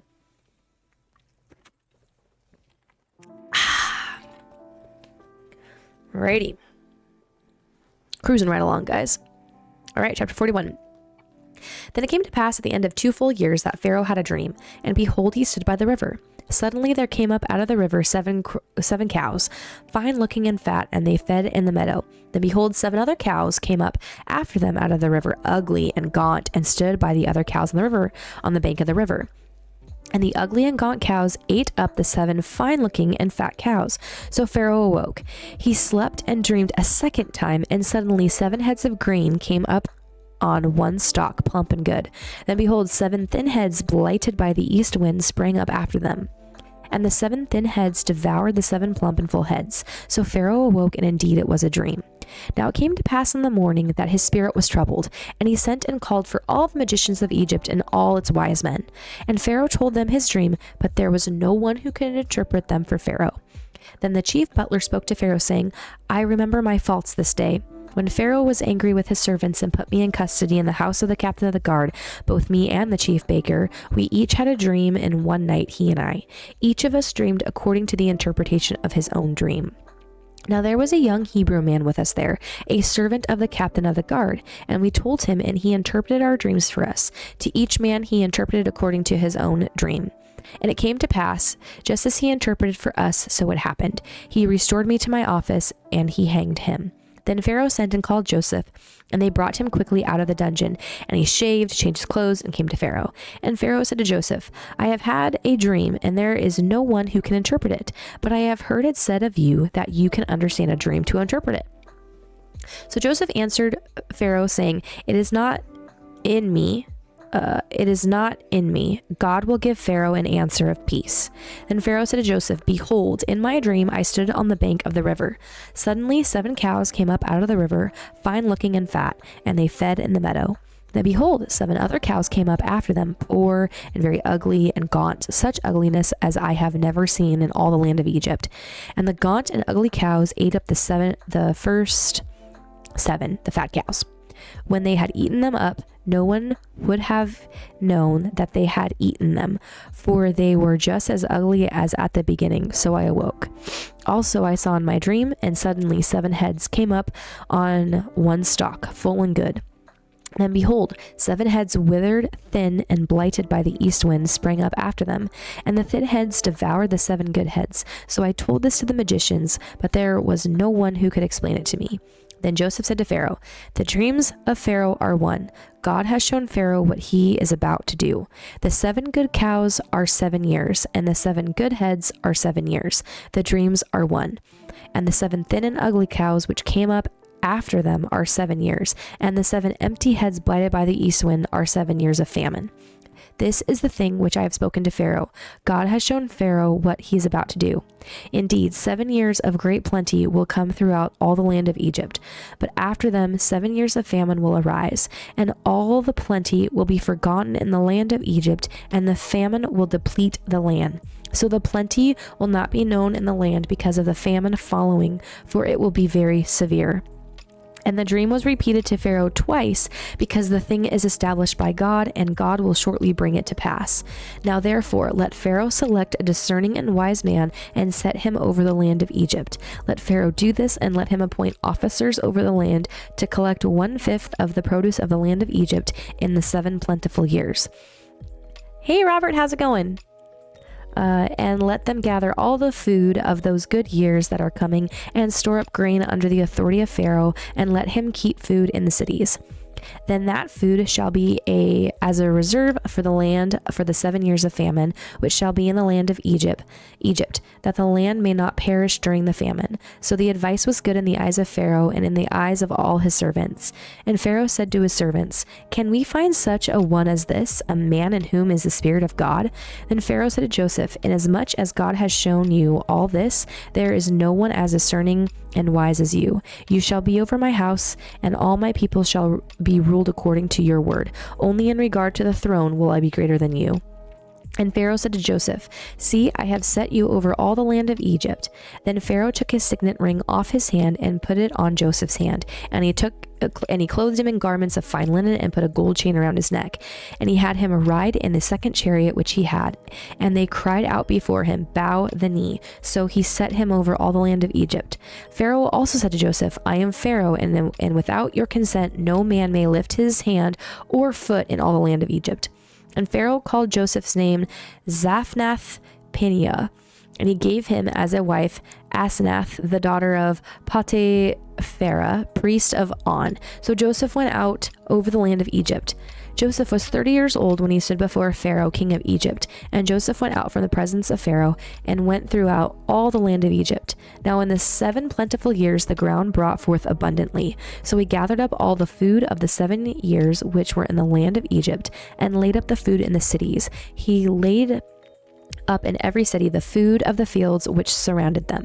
Joseph gathered very much grain as the sand of the sea, until he stopped counting, for it was immeasurable. And to Joseph were born 2 sons before the years of famine came, whom Asenath, the daughter of Potipharah, priest of On, bore to him. Joseph called the name of the firstborn Manasseh, for God has made me forget all my toil and all my father's house. And the name of the second he called Ephraim, for God has caused me to be fruitful in the land of my affliction. Then the 7 years of plenty which were in the land of Egypt ended, and the 7 years of famine began to come, as Joseph had said. The famine was in all the lands, but in all the land of Egypt there was bread. So when all the land of Egypt was famished, the people cried to Pharaoh for bread. Then Pharaoh said to all the Egyptians, "Go to Joseph, whatever he says to do, or to you do." The famine was over all the face of the earth, and Joseph opened all the storehouses and sold to the Egyptians. And the famine became severe in the land of Egypt. So all the countries came to Joseph in Egypt to buy grain, because the famine was severe in all the lands. So cool and so crazy how like Joseph was like put into prison because of being falsely accused of something, and then as for such a time as this, he was able to be used to help Egypt go through 7 years of plenty and 7 years of famine. So stinking cool. All right, we're going to go on to chapter 42.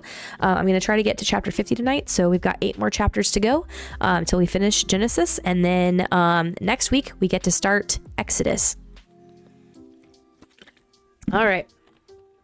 Gotta wet the whistle a little bit here. All right. Genesis chapter 42.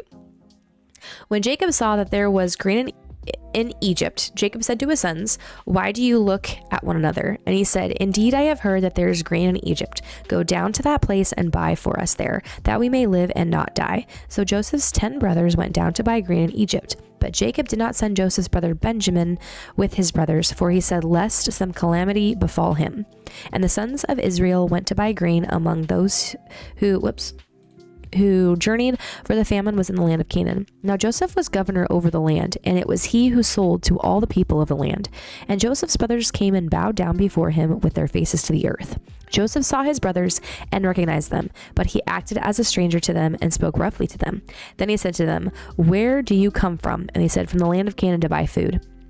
So Joseph recognized his brothers, but they did not recognize him. Then Joseph remembered the dreams which he had dreamed about them, and said to them, "You are spies. You have come to seek the nakedness of the land." And they said to him, "No, my lord, but your servants have come to buy food. We are all one man's sons. We are honest men. Your servants are not spies." But he said to them, "No, but you have come to see the nakedness of the land." And they said, "Your servants are 12 brothers, the sons of one man in the land of Canaan. And in fact, the youngest is with our father today, and one is no more."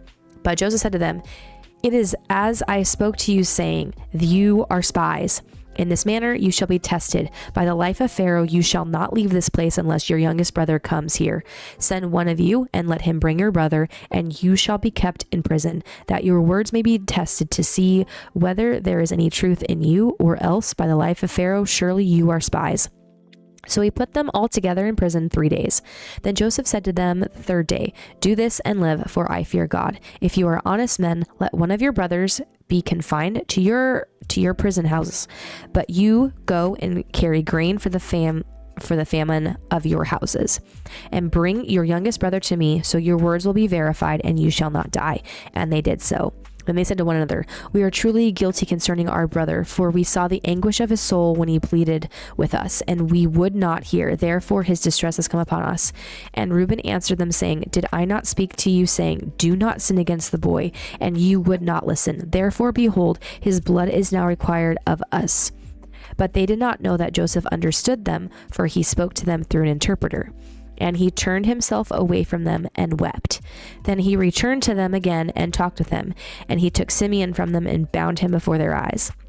Then Joseph gave a command to fill their sacks with grain, to restore every man's money to his sack, and to give them provisions for the journey. Thus he did for them. So they loaded their donkeys with the grain and departed from there. But as one of them opened his sack to give his donkey feed at the encampment, he saw his money, and there it was in the mouth of his sack.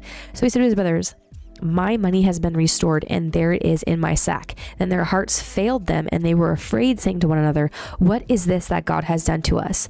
Then they went to Jacob their father in the land of Canaan, and told him all that had happened to them, saying, the man who is Lord of the land spoke roughly to us, and took us for spies of the country. But he said to him, we are honest men, we are not spies. We are 12 brothers, sons of our father. One is no more, and the youngest is with our father this day in the land of Canaan.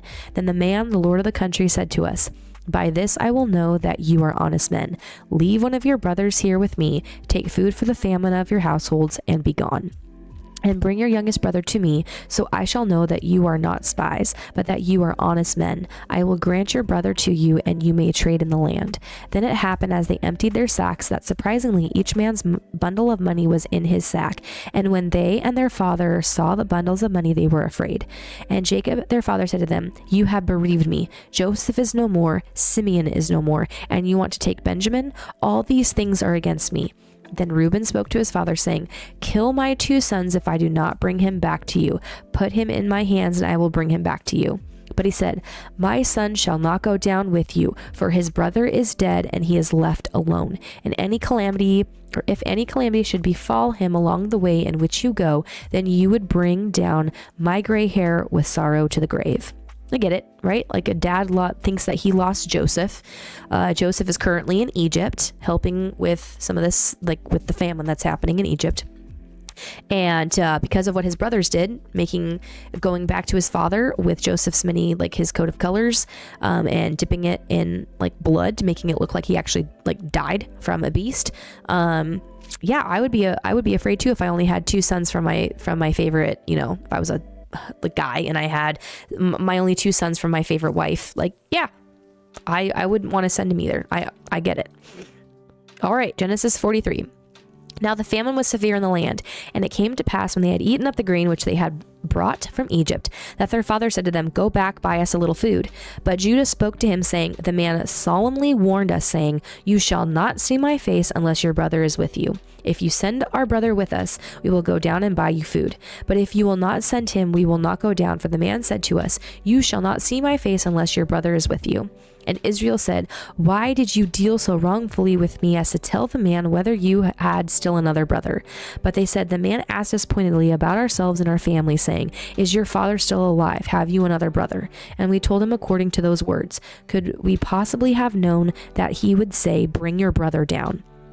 Then Judah said to his father Israel, send the lad with me, and we will arise and go, that we may live and not die, both we and you, and also our little ones. I myself will be surety for him. From my hand you shall require him. If I do not bring him back to you and set him before you, then let me bear the blame forever. For if we had not lingered, surely by now we would have returned the second time. And their father Israel said to them, if it must be so, then do this. Take some of the best fruits of the land in your vessel and carry down a present for the man, a little balm and a little honey, spices and myrrh, pistachio nuts and almonds. Take double money in your hand and take back in your hand the money that was returned in the mouth of your sacks. Perhaps it was an oversight. Take your brother also and arise, go back to the man. And may God Almighty give you mercy before the man, that he may release your other brother and Benjamin. If I am bereaved, I am bereaved.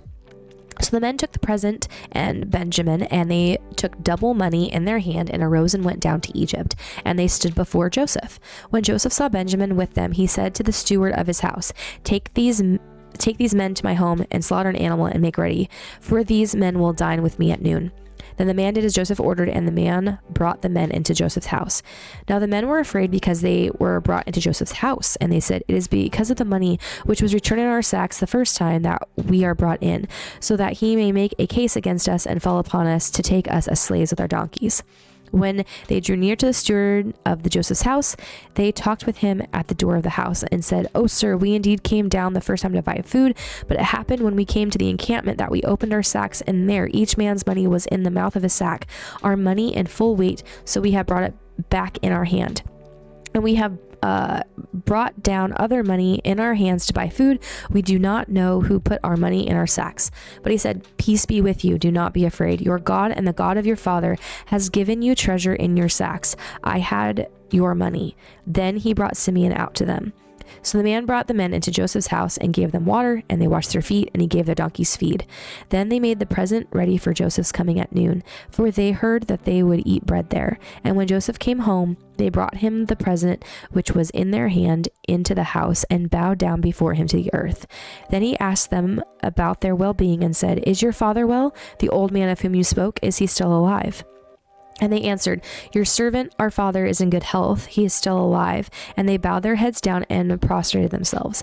Then he lifted his eyes and saw his brother Benjamin, his mother's son, and said, Is this your younger brother of whom you spoke to me? And he said, God be gracious to you, my son. Now his heart yearned for his brothers, so Joseph made haste and sought somewhere to weep, and he went into his chamber and wept there. Then he washed his face and came out, and he restrained himself and said, Serve the bread. So they set him a place by himself, and them by themselves, and the Egyptians who ate with him by themselves, because the Egyptians could not eat food with the Hebrews, for this is an abomination to the Egyptians. And they sat before him, the firstborn according to his birthright, and the youngest according to his youth. And the men looked in astonishment at one another. Then he took servings to them from before him, but Benjamin's serving was 5 times as much as any of theirs. So they drank and were merry with him. All right, Genesis 44. And he commanded the steward of his house, saying, Fill the men's sack with food as much as they can carry, and put each man's money in the mouth of his sack. Also put my cup, the silver cup, in the mouth of the sack of the youngest, and his grain money. So he did according to the word that Joseph had spoken. As soon as the morning dawned, the men were sent away, they and their donkeys. When they had gone out of the city and were not yet far off, Joseph said to his steward, Get up, follow the men, and when you overtake them, say to them, Why have you repaired evil for good? Is not this the one from which my Lord drinks, and with which he indeed practices divination? You have done evil in so doing. So he overtook them, and he spoke to them these same words. And they said to him, Why does my Lord say these words? Far be it from us that your servants should do such a thing. Look, we brought back to you from the land of Canaan the money which we found in the mouth of our sacks. How then could we steal silver or gold from your Lord's house? With whomever of your servants it is found, let him die, and we also will be my Lord's slaves. And he said, Now also let it be according to your words. He with whom it is found shall be my slave, and you shall be blameless. Then each man speedily let down his sack to the ground, and each opened his sack. So he searched. He began with the oldest and left off with the youngest, and the cup was found in Benjamin's sack. They tore their clothes, and each man loaded his donkey and returned to the city. So Judah and his brothers came to Joseph's house, and he was still there, and they fell before him on the ground. And Joseph said to them, what deed is this you have done? Did you not know that such a man as I can certainly practice divination? Then Judah said, what shall we say to my lord? What shall we speak? Or how shall we clear ourselves? God has found out the iniquity of your servants. Here we are, my lord's slaves, both we and he also with whom the cup was found. But he said, far be it from me that I should do so. The man in whose hand the cup was found, he shall be my slave. And as for you, go up in peace to your father. Then Judah came near to him and said, oh, my lord, please let your servant speak a word in my lord's hearing. And do not let your anger burn against your servant, for you are even like Pharaoh. My lord asked his servant, saying, have you a father or a brother? And we said to my lord, we have a father, an old man, and a child of his old age, who is young. His brother is dead, and he alone is left of his mother's children, and his father's love. And his father loves him. Then you said to your servants, bring him down to me, that I may set my eyes on him. And we said to my lord, the lad cannot leave his father, for if he should leave his father would die. But you said to your servants, unless your younger brother comes down with you, you shall see my face no more. So it was, when we went up to your servant, my father, that we told him the words of my lord. And our father said, go back and buy us a little food. But we said, we cannot go down if our youngest brother is with us. Then we will go down, for we may not see the man's face unless our younger brother is with us. Then your servant my father said to us, you know that my wife bore me 2 sons. The one went out from me, and I said, surely he is torn to pieces, and I have not seen him since. But if you take this one also from me, and calamity befalls him, you shall bring down my gray hair with sorrow to the grave. Now therefore, when I come to your servant my father, and the lad is not with us, since his life is bound up in the lad's life, it will happen when he sees that the lad is not with us, that he will die. So your servant will bring down the gray hairs of your servant our father with sorrow to the grave. For your servant became a surety for the lad to my father, saying, if I do not bring him back to you, then I shall bear the blame before my father forever. Now therefore, please let your servant remain instead of the lad as a slave to my lord, and let the lad go up with his brothers. For how shall I go up to my father if the lad is not with me, lest perhaps I see the evil that would come upon my father? Man, Joseph's not playing around. All right.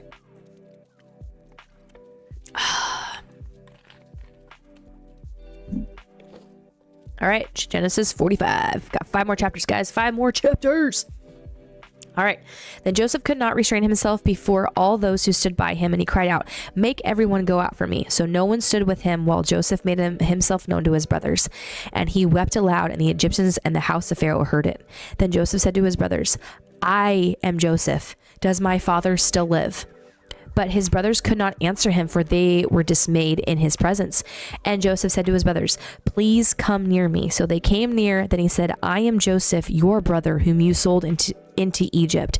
But now do not therefore be grieved or angry with yourselves because you sold me here. For God sent me before you to preserve life. For these 2 years, the famine has been in the land, and there are still 5 years in which there will be neither plowing nor harvesting. And God sent me before you to preserve a posterity for you in the earth, and to save your lives by a great deliverance. So now it was not you who sent me here, but God, and he has made me a father to Pharaoh, and lord of all his house, and a ruler throughout all the land of Egypt. Hurry and go up to my father and say to him, thus says your son Joseph, God has made me Lord of all Egypt. Come down to me, do not tarry. You shall dwell in the land of Goshen, and you shall be near to me, you and your children, your children's children, your flocks, and your herds, and all that you have. There I will provide for you, lest you and your household and all that you have come to poverty, for there are still 5 years of famine. And behold, your eyes and the eyes of my brother Benjamin see that it is my mouth that speaks to you. So you shall tell my father of all my glory in Egypt, and of all that you have seen, and you shall hurry and bring my father down here. Then he fell on his brother Benjamin's neck and wept, and Benjamin wept on his neck. Moreover, he kissed all his brothers and wept over them, and after that his brothers talked with him. Now the report of it was heard in Pharaoh's house, saying, Joseph's brothers have come. So it pleased Pharaoh and his servants well. And Pharaoh said to Joseph, say to your brothers, do this, load your animals and depart, go to the land of Canaan. Bring your father and your households and come to me. I will give you the best of the land of Egypt, and you will eat the fat of the land. Now you are commanded, do this, take carts out of the land of Egypt for your little ones and your wives. Bring your father and come. Also, do not be concerned about your goods, for the best of all the land of Egypt is yours." Then the sons of Israel did so, and Joseph gave them carts according to their command of Pharaoh, and he gave them provisions for the journey. He gave to all of them, to each man, changes of garments, but to Benjamin he gave 300 pieces of silver and 5 changes of garments. And he sent to his father these things: 10 donkeys loaded with the good things of Egypt, and 10 female donkeys loaded with grain, bread, and food for his father for the journey. And he sent his brothers away, and they departed, and he said to them, "See that you do not become troubled along the way." Then they went out of Egypt and came to the land of Canaan to Jacob their father. And they told him, saying, "Joseph is still alive, and he is governor over all the land of Egypt." And Jacob's heart stood still, because he did not believe them. But when they told him all the words which Joseph had said to them, and when he saw the carts which Joseph had sent to carry him, the spirit of Jacob their father revived. Then Israel said, "It is enough. Joseph my son is still alive. I will go and see him before I die." Beautiful. Absolutely beautiful. Love it.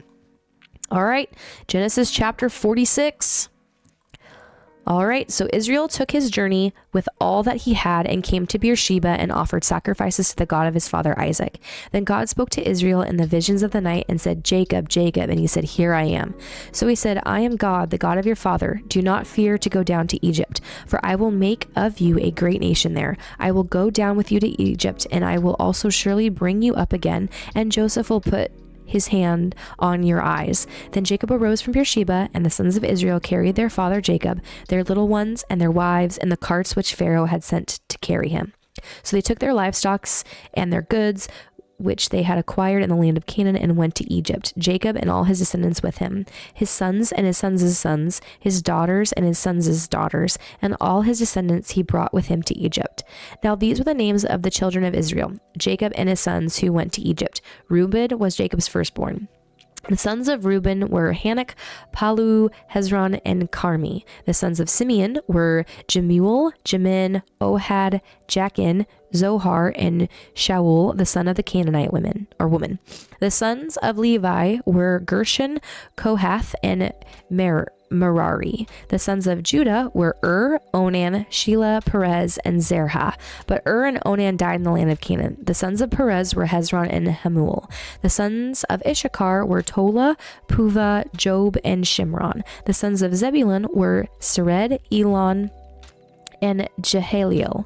These were the sons of Leah, whom she bore to Jacob in Paddan Aram with his daughter Dinah. All the persons, his sons and his daughters, were 33. The sons of Gad were Ziphion, Hagi, Shuni, Ezbon, Eri, Arodi, and Areli. The sons of Asher were Jimnah, Ishua, Isui, Beria, and Sarah, their sister. And the sons of Berea were Hebron and Malchiel.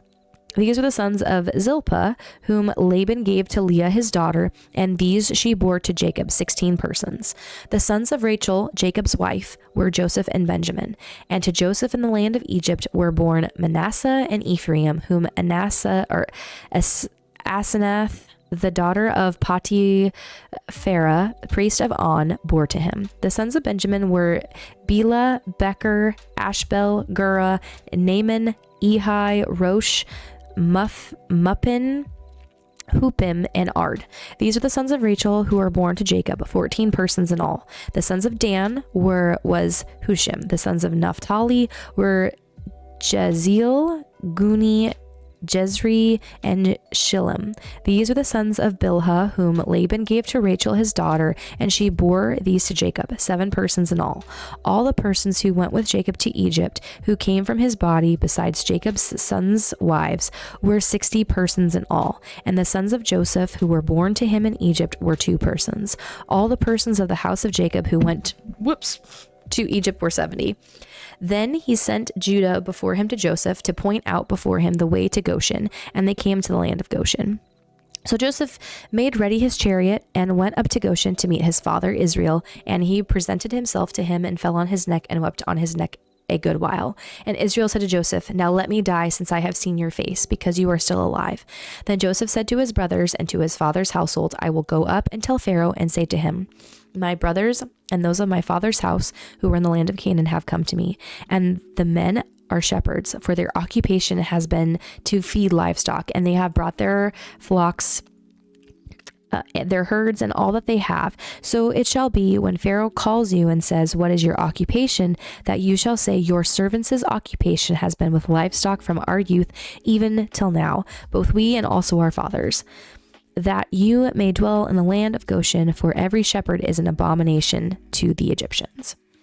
All right, we're on chapter 47. I apologize for that, guys. I tapped the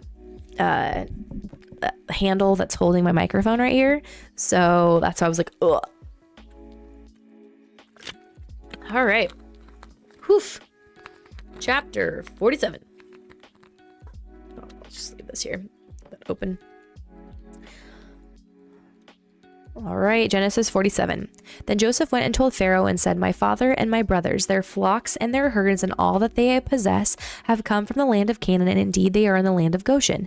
And he took 5 men from among his brothers and presented them to Pharaoh. Then Pharaoh said to his brothers, what is your occupation? And they said to Pharaoh, your servants are shepherds, both we and also our fathers. And they said to Pharaoh, we have come to dwell in the land because your servants have no pasture for their flocks, for the famine is severe in the land of Canaan. Now therefore, please let your servants dwell in the land of Goshen. Then Pharaoh spoke to Joseph, saying, your father and your brothers have come to you. The land of Egypt is before you. Have your father and brothers dwell in the best of the land. Let them dwell in the land of Goshen. And if you know any competent men among them, then make them chief herdsmen over my livestock. Then Joseph brought in his father Jacob and set him before Pharaoh, and Jacob blessed Pharaoh. Pharaoh said to Jacob, how old are you? And Jacob said to Pharaoh, the days of the years of my pilgrimage are 130 years. Few and evil have been the days of the years of my life, and they have not attained to the days of the years of the life of my fathers in the days of their pilgrimage.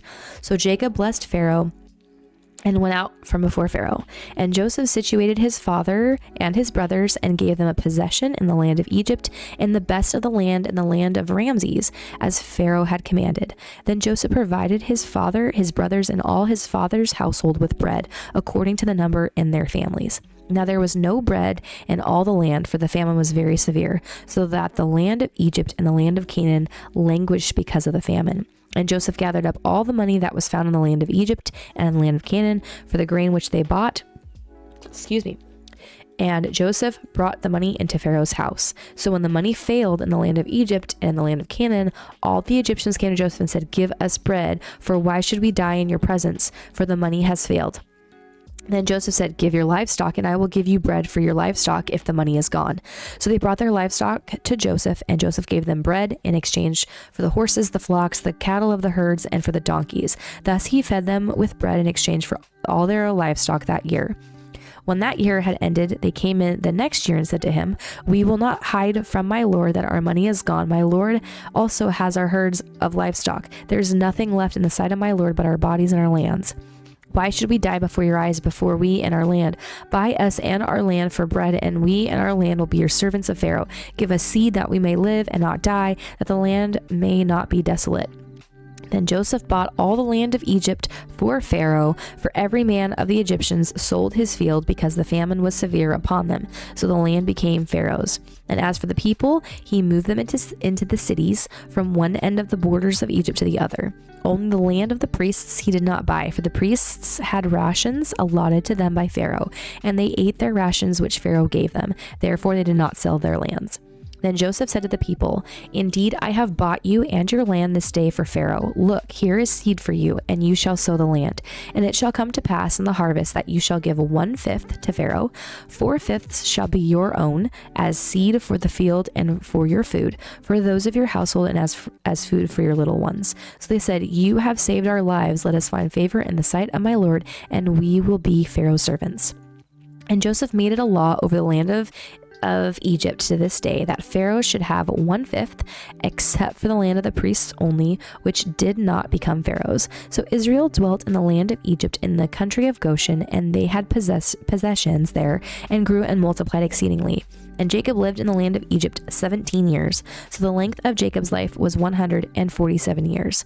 When the time drew near that Israel must die, he called his son Joseph and said to him, now I have found favor in your sight, Now, if I have found favor in your sight, please put your hand under my thigh and deal kindly and truly with me. Please do not bury me in Egypt, but let me lie with my fathers. You shall carry me out of Egypt and bury me in their burial place." And he said, "I will do as you have said." Then he said, "Swear to me." And he swore to him. So Israel bowed himself on the head of the bed, which pretty much means that he passed away. All right, Genesis 48. 2 more chapters, guys. Now it came to pass after these things that Joseph was told, "Indeed, your father is sick." And he took with him his sons Manasseh and Ephraim. And Jacob was told, "Look, your son Joseph is coming to you." And Israel strengthened himself and sat up on the bed. Then Jacob said to Joseph, "God Almighty appeared to me at Luz in the land of Canaan and blessed me, and said to me, Behold, I will make you fruitful and multiply you, and I will make of you a multitude of people, and give this land to your descendants after you as an everlasting possession. And now your 2 sons, Ephraim and Manasseh, who were born to you in the land of Egypt, before I came to you in Egypt, are mine. As Reuben and Simeon, they shall be mine. Your offspring, whom you beget after them, shall be yours. They will be called by the name of their brothers in their inheritance. But as for me, when I came from Paddan, Rachel died beside me in the land of Canaan on the way, when there was but a little distance to go to Ephrath, and I buried her there on the way to Ephrath, that is Bethlehem. Then Israel saw Joseph's sons and said, Who are these? And Joseph said to his father, These are my sons, whom God has given me in this place. And he said, Please bring them to me, and I will bless them. Now the eyes of Israel were dim with age, so that he could not see. Then Joseph brought them near him, and he kissed them and embraced them. And Israel said to Joseph, I had not thought to see your face, but in fact, God has also shown me your offspring. So Joseph brought them from beside his knees, and he bowed down with his face to the earth. And Joseph took them both, Ephraim with his right hand towards Israel's left hand, and Manasseh with his left hand towards Israel's right hand, and brought them near him. Then Israel stretched out his hand and laid it on Ephraim's head, who was the younger, and his left hand on Manasseh's head, guiding his hands knowingly, for Manasseh was the firstborn. And he blessed Joseph and said, God, before whom my fathers Abraham and Isaac walked, the God who has fed me all my life long to this day, the angel who has redeemed me from all evil, bless the lads. Let my name be named upon them, and the name of my fathers Abraham and Isaac, and let them grow into a multitude in the midst of the earth. Now when Joseph saw that his father laid his right hand on the head of Ephraim, it displeased him. So he took hold of his father's hand to remove it from Ephraim's head to Manasseh's head. And Joseph said to his father, Not so, my father, for this one is the firstborn. Put your right hand on his head. But his father refused and said, I know, my son, I know. He also shall become a people, and he also shall be great. But truly his younger brother shall be greater than he, and his descendants shall become a multitude of nations. So he blessed them that day, saying, By you Israel will bless, saying, May God make you as Ephraim and as Manasseh. And thus he set Ephraim before Manasseh. Then Israel said to Joseph, Behold, I am dying, but God will be with you and bring you back to the land of your fathers. Moreover, I have given to you one portion above your brothers, which I took from the hand of the Amorite with my sword and my bow. All right, let's get wet at the whistle. Nope. All right, Genesis 49. Getting close, everybody. And Jacob called his sons and said, Gather together that I may tell you what shall befall you in the last days. Gather together and hear, you sons of Jacob, and listen to Israel your father. Reuben, you are my firstborn. My might and the beginning of my strength, the excellency of dignity and the excellency of power. Unstable as water you shall not excel, because you went up to your father's bed, then you defiled it. He went up to my couch. Simeon and Levi are brothers. Instruments of cruelty are in their dwelling place. Let not my soul enter their council. Let not my honor be united to their assembly. For in their anger they slew a man, and in their self-will they hamstrung an ox. Cursed be their anger, for it is fierce, and their wrath, for it is cruel. I will divide them in Jacob and scatter them in Israel. Judah, you are he whom your brothers shall praise. Your hand shall be on the neck of your enemies. Your father's children shall bow down before you. Judah is a lion's whelp. From the prey, my son, you have gone up. He bows down, he lies down as a lion, and as a lion, who shall rouse him? The scepter shall not depart from Judah, nor a lawgiver from between his feet, until Shiloh comes, and to him shall be the obedience of the people. Binding his donkey to the vine, and his donkey's colt to the choice vine, he washed his garments in wine, and his clothes in the blood of grapes. His eyes are darker than wine, and his teeth whiter than milk. Zebulun shall dwell by the haven of the sea. He shall become a haven for ships, and his border shall adjoin Sidon. Issachar is a strong donkey, lying down between two burdens. He saw that rest was good, and that the land was pleasant. He bowed his shoulder to bear a burden, and became a band of slaves. Dan shall judge his people as one of the tribes of Israel. Dan shall be a serpent by the way, a viper by the path, that bites the horse's heels, so that its rider shall fall backward. I have waited for your salvation, O Lord. Gad, a troop shall trample upon him, but he shall triumph at last. Bread from Asher shall be rich, and he shall yield royal dainties. Naphtali is a deer let loose. He uses beautiful words. Joseph is a fruitful bow by a well. His branches run over the wall. The archers have bitterly grieved him, shot at him, and hated him. But his bow remained in strength, and the arms of his hands were made strong by the hands of the mighty God of Jacob. From there is the shepherd, the stone of Israel. By the God of your father who will help you, and by the Almighty who will bless you with blessings of heaven above, blessings of the deep that lies beneath, blessings of the breasts and of the womb. The blessings of your father have excelled the blessings of my ancestors, up to the utmost bound of the everlasting hills. They shall be on the head of Joseph, and on the crown of the head of him who was separate from his brothers. Benjamin is a ravenous wolf. In the morning he shall devour the prey, and at night he shall divide the spoil. All these are the 12 tribes of Israel, and this is what their father spoke to them. And he blessed them. He blessed each one according to his own blessing. Then he charged them and said to them, I am to be gathered to my people. Bury me with my fathers in the cave that is in the field of Ephron the Hittite, in the cave that is in the field of Machpelah, which is before Mamre in the land of Canaan, which Abraham bought with the field of Ephron the Hittite as a possession for a burial place. There they buried Abraham and Sarah his wife. There they buried Isaac and Rebekah his wife. And there I buried Leah. The field and the cave that is there were purchased from the sons of Heth. And when Jacob had finished commanding his sons, he drew his feet up into the bed and breathed his last, and was gathered to his people. All right, last chapter of Genesis, guys. Last chapter. Then Joseph fell on his father's face and wept over him and kissed him. I feel so bad for Joseph. Like Joseph, he only got to spend a very short amount of time with his dad because of his brothers. And Joseph commanded his servants, the physicians, to embalm his father. So the physicians embalmed Israel. 40 days were required for him, for such as are the days required for those who are embalmed. And the Egyptians mourned for him 70 days. And when the days of his mourning were past, Joseph spoke to the household of Pharaoh, saying, If now I have found favor in your eyes, please speak in the hearing of Pharaoh, saying, My father made me swear, saying, Behold, I am dying. In my grave, which I dug for myself in the land of Canaan, there you shall bury me. Now therefore, please let me go up and bury my father, and I will come back. And Pharaoh said, Go up and bury your father, as he made you swear. So Joseph went up to bury his father, and with him went all the servants of Pharaoh, the elders of his house, and all the elders of the land of Egypt, as well as all the house of Joseph, his brothers, and his father's house. Only their little ones, their flocks, and their herds they left in the land of Goshen. And there went up from him both chariots and horsemen, and it was a very great gathering. Then they came to the threshing floor of Atad, which is beyond the Jordan, and they mourned there with a great and very solemn lamentation. He observed 7 days of mourning for his father. And when the inhabitants of the land, the Canaanites, saw the mourning at the threshing floor of Atad, they said, This is a deep mourning of the Egyptians. Therefore its name was called Abel Mizraim, which is beyond the Jordan. So his sons did for him just as he had commanded them. For his sons carried him to the land of Canaan and buried him in the cave of the field of Machpelah before Mamre, which Abraham bought with the field from Ephron the Hittite as property for a burial place.